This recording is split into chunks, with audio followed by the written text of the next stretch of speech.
하나님의 말씀은 요한계시록 19장 11절부터 3절까지 읽겠습니다. 또 내가 하늘에 열린 것을 보니 보라 백마와 그것을 탄 자가 있으니 그 이름은 충신과 진실이라. 그가 의로 심판하며 싸우더라. 그 눈은 불꽃 같고 그 머리에는 많은 관들이 있고 또 그 이름을 쓴 것 하나가 있으니 자기밖에 아는 자가 없고 또 피 묻은 옷을 입었는데 그 이름은 하나님의 말씀이라 칭하더라. 거꾸로 보는 요한계시록 오늘은 19장 두 번째 시간입니다. 백마 탄 자, 그리스도의 영의 몸의 심판. 요한계시록 19장 11절부터 21절까지 말씀을 가지고 은혜를 나누겠습니다. 19장 전반부는 어린 양의 혼인식이 있었습니다. 그 어린 양의 혼인식은 성경 전체에 걸쳐서 가장 큰 행사고 가장 중요한 행사였습니다. 그래서 19장의 6절에 보면 할렐루야 전능하신 이가 통치하셨도다. 그래서 위대한 선언이 나옵니다. 아마 성경에서 그것처럼 위대한 선언은 없을 것입니다. 하나님이 일을 이제 끝내셨다고 그러니까 그럼 하나님의 일이 과연 무엇인가? 19장 7절과 8절에 보면 어린 양의 혼인식이 이제 시작됐다. 어린 양의 아내가 준비됐다는 말로 거기 나옵니다. 그러니까 성경 전체에서 하나님이 의도, 하나님 경륜, 하나님 뜻은 거기에서 분명해집니다. 그러니까 창세기부터 시작된 남자가 그 부모를 떠나서 그 아내와 앞에서 한 몸이 될지니라 하는 것은 바로 그리스도와 교회의 결혼이라고 그랬는데 에베소서 5장 32절에서 그것이 이루어진 현장이 바로 요한계시록 19장 1절부터 8절까지에 나와 있는 것이죠. 그 다음에 요한계시록 19장 11절부터 21절까지는 그건 심판에 대한 얘기입니다. 이 심판은 그리스도의 심판이죠. 여기 이제 백마 탄 자로 나오는 분이 그리스도이십니다. 그래서 성경적으로 앞으로 있을 심판은 두 가지밖에 없습니다. 그러니까 그리스도의 심판과 백보자 심판. 그리스도의 심판은 예수님이 재림하셔서 공중에서 벌어지는 것이고 백보자 심판은 천년왕국이 지난 다음에 역시 장소는 공중이죠. 거기서 벌어지는 것입니다. 그래서 오늘 이 그리스도의 심판대에서 어떤 일이 벌어질까 생생하게 나와 있습니다.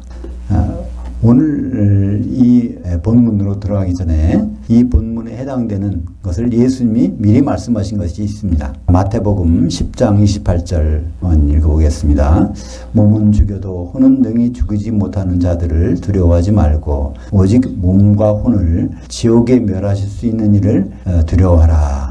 이 말이 대상자는 마태복음 10장에 보면 사도들이고 제자들입니다. 그러니까 한마디로 이것은 성도들에게, 지금의 성도들에게 명심하라고 한 말씀이에요. 왜냐하면 거기에 두려워하라는 것은 현재형 명령입니다. 예수님이 현재형 명령으로 하신 것은 예수님이 중단하고 할 때까지 반드시 계속 지켜야 되는 거거든요. 그러니까 지옥 갈 거를 두려워하는 것이 성도들의 항상 명심해야 될 일이에요. 근데 우리는 지옥 갈 것을 두려워하지 않잖아요. 아예 지옥 갈 일은 없다 그러죠. 예수 믿고 있으니까. 지옥은 불신자나 가는 것이라고 생각을 합니다. 그러나 그건 성경을 오해하기 때문에 그렇습니다. 그건 예수님이 하신 말씀인데 지옥에 멸하실 수 있는 일을 두려워하라. 근데 여기 보면은 몸이 두 번 나옵니다. 마태복음 10장 28절에 앞에 몸은 죽여도 혼은 능히 죽이지 못하는 자들. 이때 몸은 이 세상이 살고 있는 몸입니다. 이것을 다른 말로 혼의 몸이라고 그러죠. 고린도전서 15장 44절에는 혼의 몸이 있은즉 영의 몸이 있느니라. 그러니까 부활해서 입는 몸은 영의 몸. 우리가 이 세상에 사는 몸은 혼의 몸이라고 정의되어 있습니다. 그러니까 이 세상에서 우리는 사실 몸조심을 많이 하죠. 몸이 다칠까, 몸이 어떻게 아플까, 심지어는 죽을까 많이 염려를 합니다. 거꾸로예요. 예수님은 그 염려하지 말라고 그랬는데 우리는 그렇게 염려합니다. 근데 염려 안 하는 것이 있어. 나중에 부어서 이 지옥 들어갈 건 염려 안 해. 나 예수 믿었으니까 끄떡없지. 그런데 예수님은 뒤에 몸, 오직 몸과 혼을 지옥에 멸하실 수 있느니. 이거는 언제 이런 일이 벌어지죠? 예수님 만났을 때. 그러니까 우리가 예수님 만난다는 거는 부활해서 만나잖아요. 새로운 몸으로 갈아입고. 그러니까 이거는 두말할 나위 없이 영의 몸입니다. 그러니까 영의 몸을 지옥에서 멸하실 수 있는 일을 성도들은 두려워하라는 거예요. 그러니까 그 장면이 여기 19장 후반부에 펼쳐집니다. 11절에 보니까 또 내가 하늘에 열린 것을 보니 보라 백마와 그것을 탄 자가 있으니 그 이름은 충신과 진실이라. 그가 의로 심판하며 싸우더라. 오늘 말씀에 보면 사도 요한이 본 장면이 3개가 나와요. 11절에 나오고 17절에 나오고 19절에 내가 보니 세 장면을 보게 되는데 맨 첫 번째 것을 보면 백마 탄 자가 나타납니다. 이 백마란 뭐를 의미하죠? 그러니까 지금은 이제 왕이나 대통령이나 하면은 리무진 타는 걸 상상할 수 있는데 이 백마라는 거는 황제들이 타는 겁니다. 그때는 백마보다 더 좋은 그 교통수단이 없을 테니까. 근데 그 이름이 충신과 진실이라. 근데 충신, 진실이라는 것 번역이 좀 제대로 안 된 거고, 이건 충신은 믿음이란 뜻입니다. 진실은 진리란 뜻이에요. 그 믿음과 진리를 가진 분은 바로 예수님이시죠. 그가 공의로 심판한다 그러는데 이건 의로 심판하는 것입니다. 공의와 의는 다르죠. 공의는 공평한 것, 의는 죄가 없는 것. 죄가 없는 분은 바로 예수님밖에 없으니까 이 백마 탄 자가 예수님이라는 사실은 누구나 인정합니다. 근데 백마 탄 자가 또 나오죠. 요한계시록 6장에 거기서는 흰말 탄 자라고 나오는데 6장 2절을 보면 내가 보니 흰말이 있는데 그 탄 자가 활을 가졌고 면류관을 받고 나아가서 이기고 또 이기려고 하더라. 이거는 적그리스도라고 얘기를 합니다. 아마 보통 얘기하는 것이 아니라 아마 99%는 적그리스도라고 이렇게 요한계시록 주석을 하시는 분은 이렇게 써놨죠. 그리스도와 비슷한데 조금 다른다는 것입니다. 그래서 그 이유를 어디서 찾냐면 백마 탄 자는 왕관을 썼는데 요한계시록 6장에 그 흰말 탄 자는 면류관을 썼다는 겁니다. 그러니까 정확히 말하면 왕관은 디아데마타, 헬라어로 면류관은 스테파노스. 19장에는 백마 탄 자가 디아데마타, 왕관을 썼는데 6장에는 왕관 아니지 않느냐. 그러니까 이거는 가짜다. 이렇게 얘기하는 사람들이 대단히 많습니다. 그래서 이게 적그리스도라는 겁니다. 6장에 나오는 것이. 근데 적그리스도가 사실은 왕관을 써요. 요한계시록에서는 그 면류관을 쓰는 법이 없어, 적그리스도가. 요한계시록 13장 1절에 보면 내가 바다에서 한 짐승이 나오는데 뿔이 10이요 머리가 7이라 그 뿔에는 10 왕관들이 있고 그 머리들에는 신성모독하는 이름들이 있더라.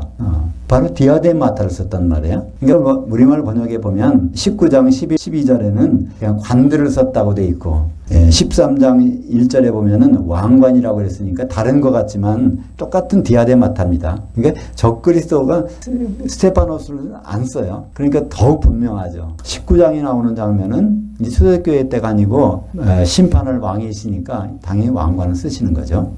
그래서 백마 탄 자는 왕관을 썼는데 그 내용들을 보면은 눈이 불꽃 같다고 돼 있어요. 그것은 요한계시록 1장 14절 하반절에 교회들 가운데 서신 예수님의 모습을 보면은 거기 눈은 불꽃 같고 그분과 똑같은 모습을 여기서 보여주고 있습니다. 그리고 또 그 피 묻은 옷을 입었는데 그 이름은 하나님 말씀이더라. 그러니까 이 백마 탄 자가 어떤 분인지를 구체적으로 설명해 주고 있는데요. 이 그리스도의 심판대라는 것은 성경에서 끊임없이 계속 나옵니다. 마태복음부터 신약에서 계속 나오고 있어요. 제일 처음에 나온 것은 마태복음 5장 22절 거기에 나옵니다. 뭘까요? 나는 너희에게 이르노니 너희 형제에게 노하는 자마다 심판을 받게 되고 형제에 대하여 라가라 하는 자는 공회에 잡혀가게 되고 미련한 놈이라 하는 자는 지옥 불에 불지옥에 들어가게 되리라. 우리말 번역은 지옥불이라고 그러는데 원문에는 불지옥으로 되어 있습니다. 우리가 상식적으로 생각하는 건 다른 말이잖아요. 지옥은 불신자가 하는 줄 알았더니 여기 보니까 형제, 너희 형제한테 그렇게 하면 지옥 간다는 얘기를 산상수훈에서부터 천국 백성 된 사람들에게 하시고 계세요. 거기 보면 형제에게 노하는 자예요. 세상 사람들에게 어떻게 잘못하는 것이 아니라 왜 형제죠? 예수님으로 말미암아 형제된 사람들 심판을 받게 되고 라가라는 자, 라가라는 것은 바보라는 뜻이라고 그랬죠. 바보라는 자는 공회에 잡혀가게 되고 이 공회라는 것은 그 당시에 이스라엘의 최고의 사법기관입니다. 우리는 산헤드린이라고 알고 있죠. 산헤드린. 그러니까 최고의 사법기관에 가서 이제 심판을 받고 지옥에 떨어진다는 거예요. 그 최고의 사법기관이 무엇일까요? 이것은 그리스도의 심판대죠. 그러니까 그리스도의 심판대에서 판단을 받고 지옥에 들어간다는 것은 성도들이 당할 수도 있는 일입니다. 불신자들은, 세상 사람들은 지옥을 구경도 못한다고 그랬죠. 지옥은 일단 공중에 올라갔다가 예수님 만나서 거기서 심판받고 떨어지는 것이 지옥인데, 불신자들은 예수님이 오셔도 위로 올라가지 못해요. 데살로니가전서 4장 16절에 보면 주께서 호령과 전사장의 음성과 하나님 나팔로 하늘로부터 강림하실 때에 그리스도 안에서 죽은 자가 먼저 일어나고 그 다음에 살아있는 자가 뒤따라 올라가서 주님을 공중에서 영접한다고 되어 있으니까, 공중에 가 있는 사람은 불신자는 한 명도 없단 말이에요. 일단 공중에 가야 심판받고 혼잔지 갈지 지옥에 떨지 결정나는 건데, 그렇다면 불신자는 지옥에 갈 염려는 없어요. 그렇다고 그게 잘 된다는 얘기는 절대로 아니죠. 요한복음 5장에도 그리스도의 심판대가 나옵니다. 요한복음 5장 27절과 28절을 보겠습니다. 또 인자됨으로 말미암아 심판하는 권한을 주셨느니라. 이를 놀랍게 여기지 말라. 무덤 속에 있는 자가 다 그의 음성을 들을 때가 오나니 선한 일을 행한 자는 생명의 부활로, 악한 일을 행한 자는 심판의 부활로 나오리라. 복음서에도 곳곳에 그리스도의 심판대란 말이 있는데 우리 믿는 사람들은 그냥 지나치죠. 생명의 부활과 심판의 부활이 있는데 그걸 그냥 지나칩니다. 심판을 받을 때, 그리스도의 심판을 받을 때 그때 어떤 상태에서 받게 되는 거냐면 고린도전서 15장 44절, 혼의 몸으로 심고 신령한 몸으로 부활하나니 혼의 몸이 있은즉 또 영의 몸이 있느니라. 우리가 이런 몸으로 예수님 앞에 설 일은 없다는 겁니다. 영의 몸으로 변화돼서 예수님 앞에 서는 것이죠. 로마서 14장 10절에도 이 그리스도의 심판대가 있습니다. 내가 어찌하여 내 형제를 비판하느냐? 어찌하여 내 형제를 업신여기느냐? 우리가 다 하나님의 심판대 앞에 서리라. 이 하나님의 심판대라고 되어 있어요. 여기는. 왜 그럴까요? 예수님은 이제 하나님으로 복귀하신 분이에요. 2000년 전에는 인간의 모습으로 왔죠. 완전한 사람으로. 그러나 죽으시고 부활하신다면 하나님의 자리로 복귀하셨어요. 더구나 하나님 심판대에서 누가 심판하죠? 심판하는 권세를 다 예수님께, 요한복음 5장 27절에 인자됨으로 말미암아 심판하는 권한을 주셨느니라. 그러니까 하나님이신데 사람의 몸으로 입고 와서 죽으시고 부활하심으로 말미암아 하나님이 재판권을 예수님한테 다 맡기셨다는 거죠. 그래서 고린도 후서 5장 10절에 이제 구체적으로 설명이 되고 있습니다. 이는 우리가 다 반드시 그리스도의 심판대 앞에 나타나게 되어 각각 선악간에 그 몸으로 행한 것을 따라 받으려 함이라. 여기 우리, 성도들이죠. 그러니까 성도들 보고 우리라고 그랬으니까 우리가 다 예외 없이 반드시 그리스도의 심판대 앞에 나타나게 되어 선악간에, 그러니까 선을 행했든 악을 행했든 심판을 받아야 된다는 거예요. 그래서 그 몸으로 행한 대로, 그 몸은 우리의 이런 몸이 아닙니다. 그죠? 예수 그리스도의 그 몸, 단수로 돼 있어요. 그러니까 예수 그리스도의 몸에 선한 역할을 했느냐, 악한 역할을 했느냐에 따라서 심판을 받는다는 것이죠. 그 한 몸이 되려면 기름을 준비해서 있어야 되는데 기름 준비하지 않고 있는 사람들, 그 사람들은 하나님 보실 때는 악하게 보신 것입니다. 그래서 여기 예수님의 그리스도의 심판대에 심판하시는 분의 모습이 1장 14절에 나오고 있고요. 2장 18절에도 두아디라 교회의 천사에게 편지하라. 그 눈이 불꽃 같고 발이 빛난 주석 같은 하나님의 아들이, 예수님이 심판하신다는 걸 알 수 있잖아요. 그러니까 눈이 불꽃 같고 이분이 백마 탔는데 이분이 하나님의 아들이라고 그렇게 되어 있네요. 그러니까 요한계시록에서는 다 곳곳에 그 설명이 돼 있어요. 어느 곳에 읽어보면 이게 뭔가 잘 모르겠으면 또 지나가면 그 부분에 대한 설명이 반드시 돼 있다니까요. 14절부터 16절까지 볼까요? 하늘에 있는 군대들이 희고 깨끗한 세마포옷을 입고 백마들을 타고 그를 따르더라. 그의 입에서 예리한 검이 나오니 그것으로 만국을 치겠고 친히 그들을 철장으로 다스리며 또 친히 하나님이 곧 그 전능하신 이의 맹렬한 진노의 포도주 틀을 밟겠고 그 옷과 그 다리에 이름 쓴 것이 있으니 만왕의 왕이요 만주의 주라 했더라. 하늘의 군대라고 표현했어요. 군대라고 표현했을까요? 우리는 사실 영적인 전투를 하는 거거든요. 마귀가 그 세력과 싸우기 위해서는 그것도 군대가 돼야 되겠죠. 그래서 성도들을 군대로 표현하고 있습니다. 출애굽기에 보면은 이스라엘 백성을 끌고 나올 때 그걸 하나님의 군대로 표현했어요. 이스라엘 백성들을. 여기도 성도들을 영적인 전쟁에서는 군대로 표현한 것입니다. 근데 여기에서 그 백마탄자를 따르고 있는 그 군대들이 있어요. 이건 누굴까요? 이 사람들은 돌아보는데 언제 하늘에 올라갔죠?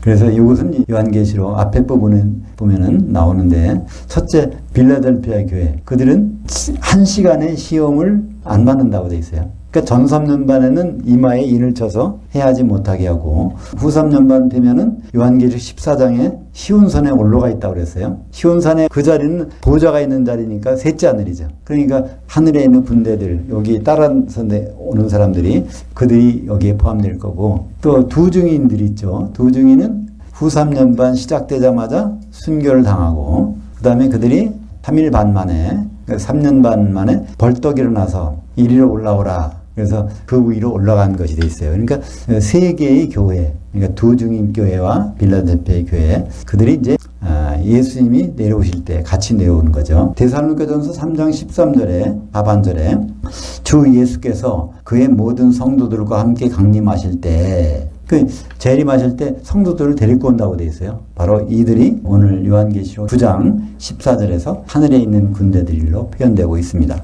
그들이 세마포 옷을 입었는데 옷은 한 벌을 입었다는 거예요.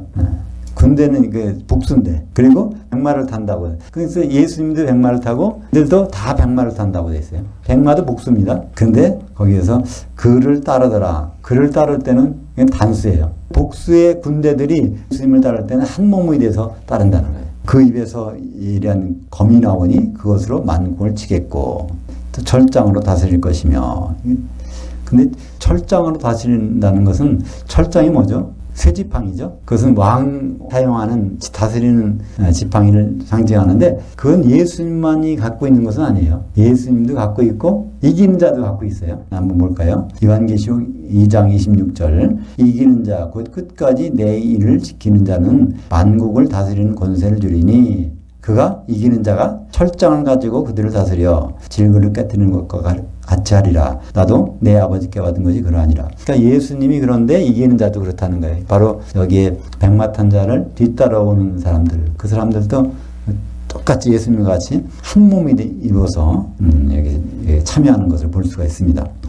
요한계시록 20장 6절에 이 첫째 부활에 참여하는 자들은 복이 있고 거룩하도다. 둘째 사망이 그들을 다스리는 권세가 없고, 또 그들이 하나님과 그리스도의 제사장들이 되어 1000년 동안 그리스도와 더불어 왕노릇하리라. 그러니까 이 철장으로 다스리는 것, 1000년 왕국 때 다스리는 것을 나타내고 있습니다. 이제 첫째, 예수님이 백마 타고 오시고 그 성도들을 데리고 나오는 장면이 나오고, 이제 요한이 본 두 번째 장면이 나옵니다. 17절부터 18절까지 볼까요? 또 내가 보니 한 천사가 태양 안에 서서 공중에 나는 모든 새를 향하여 음성으로 외쳐 이르되, 와서 하나님의 큰 만찬에 모여 왕들의 살들과 장군들의 살들과 장사들의 살들과 말들과 그것을 탄 자들의 살들과 자유인들이나 용들이나 작은 자들이나 큰 자들이나 모든 자의 살들을 먹으라 하더라. 여기 천사가 동원이 돼요.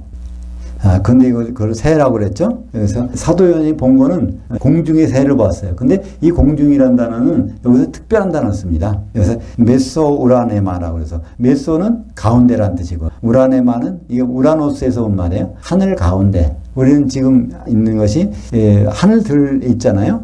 보이는 하늘과 보이지 않는 하늘. 여기에서 활동하는 새가 있다는 말이에요. 보이는 것과 보이지 않는 곳에서 활동하는 새가 있다.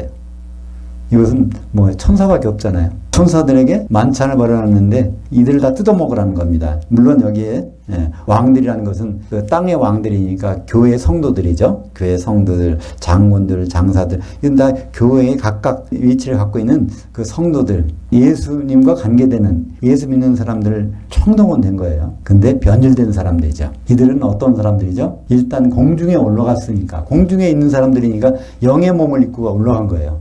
성도가 잘 예수를 믿었건 못 믿었건 간에 우리가 다 반드시 그리스도의 심판대 앞에 서려면은 몸이 변화돼서 올라갈 거잖아요. 근데 거기에 새들에게, 천사들에게 살을 뜯어먹히는, 이때 살은 어떤 살일까요? 마찬가지 영의 살이죠. 우리가 보는 이런 살이 아니라 영의 몸을 입었던 그 몸을 뜯어먹는 천사들, 그런 모습을 보여주고 있습니다. 이런 모습은 마태복음 3장 11절에 나타내고 있습니다. 그는 성령과 불로 너에게 세례를 베푸실 것이요 손에 키를 들고 자기 타작마작을 정하게 하사 알곡은 모아 곡간에 들이고 축정이는 꺼지지 않는 불에 태우시리라. 여기에 세례는 성령 세례와 불 세례가 있는데 알곡을 모아는 걸 성령 세례, 그 다음에 축정이는 지옥불에 태우는 걸 여기서 나타내고 있죠. 그러니까 보통 성령의 불 세례 받으라는 것은 굉장히 악담하는 겁니다. 이건 지옥 데려가는 거니까. 마태복음 13장 30절에 추수꾼이 뭔지, 추수가 어떻게 되는 건지 둘 다 추수 때까지 함께 자라게 두라. 추수 때에 내가 추수꾼들에게 말하기를 가라지는 먼저 거두어 불살하게 하고 곡식은 모아 내 곡간에 놓으리라 하니라. 마태복음 13장은 천국 비유가 7가지 나와요. 그 7가지 나오는 다 온통 천국의 비유인데 거기에서 추수 때까지 함께 자라게 두라. 그러니까 이 천국은 누가 있는 곳이에요? 알곡과 가라지가 같이 자라는 곳이에요. 물론 마귀도 있고 이곳이 천국인데 사람들은 죽어서 천국 간다고 생각하는데 참 엉뚱하게 알고 있는 거죠. 그리고 이 천국이 나중에 추수할 때가 됐는데 그 추수꾼들이 누군가? 마태복음 13장 39절을 보죠. 가라지를 뿌린 원수는 마귀요 추수 때는 세상 끝이요 추수꾼들은 천사들이니. 그래서 추수꾼은 사람이 아닙니다. 이건 천사예요. 그러니까 여기에 공중에서 새들이 나와서 먹으라. 그것은 바로 천사들을 얘기하는 겁니다. 그죠? 보이는 하늘과 안 보이는 하늘 그 사이 왔다 갔다 하는 건 이 새가 그럴 수 있어요? 천사밖에는. 요한계시록 14장 16절에도 구름 위에 앉으시니가 낫을 땅에 휘두르매 땅의 곡식이 거두어지더라. 바로 예수님이 곡식을 거두신 장면이 나오죠. 마지막으로 요한이 본 것입니다. 이런 그리스도의 심판이 지나갔을 때 그 모습이 어떻게 될까? 19절부터 21절까지입니다. 또 내가 보매 그 짐승과 땅의 왕들과 그의 군대들이 모여 그 말탄 자와 그의 군대와 또 더불어 정쟁을 일으키다가 그 짐승이 잡히고 그 앞에 표적을 행하던 거짓 선지자도 잡혔으니 이는 짐승의 표를 받고 그의 우상에게 경배하던 자들을 표적으로 미혹하던 자라. 이 둘이 산채로 유황불못에 던져지고. 아무튼 20절까지 볼까요?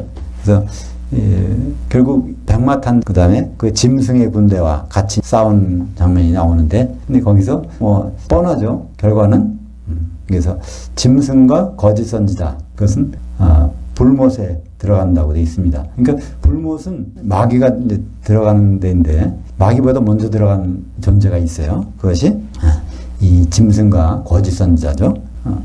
요한계시록 20장 10절에 보면 또 그들이 미혹하던 마귀가 유황불못에 던져지니 거기는 그 짐승과 거짓 선지자도 있어 세세토록 밤낮 괴로움을 받으리라. 그러니까 천년의 시차를 두고 짐승과 거짓 선지자가 불못에 들어가고 천년왕국이 지난 다음에 그동안은 마귀는 어디 있었어요? 무적행이 있죠. 그랬다가 이제 불못으로 던져지는 장면이 나옵니다. 요한계시록 1장 5절에 보면 또 믿음의 증인으로 죽은 자들 가운데서 맏아들 되시고 땅의 왕들의 머리가 되신 예수 그리스도. 오늘 여기 보니까 땅의 왕들과 그 군대들 쭉 나오죠.